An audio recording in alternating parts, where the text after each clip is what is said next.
Hello everyone, welcome back to our Introduction to React course. Today in Lesson 5, we're going to learn how to fetch data from an API using React. This is a common task in many web applications to fetch data, and React allows you to do this in a pretty simple way. So to get started, we're going to import the necessary hooks from React. So the first hook that we'll need is useEffect, and the second one that we'll need is useState, and we'll import them from React. Now inside our function component, we're going to declare a new state variable data using the useState hook.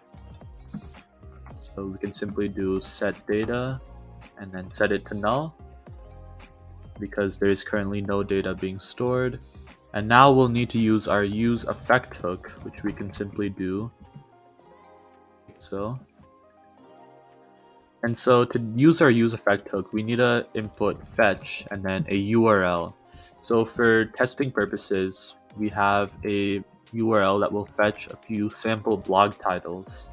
And so now we have the URL in there, we can simply convert the response to a JSON format by simply doing then parentheses response arrow response.json.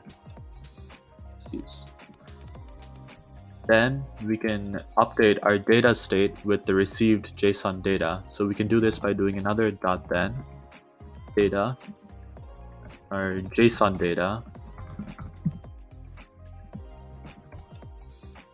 Then we can set the data to our JSON data. And so to fix this, we're just going to delete those two and simply put an empty array, and that completes the useEffect hook. Now to display it in our application, we'll go inside these fragments and create a div. Inside this div, we're going to be mapping through our posts. So we can simply put an h1 tag called posts for the page. Then we can map through it by doing data, and then the and operator to make sure that data exists. Post, comma, index.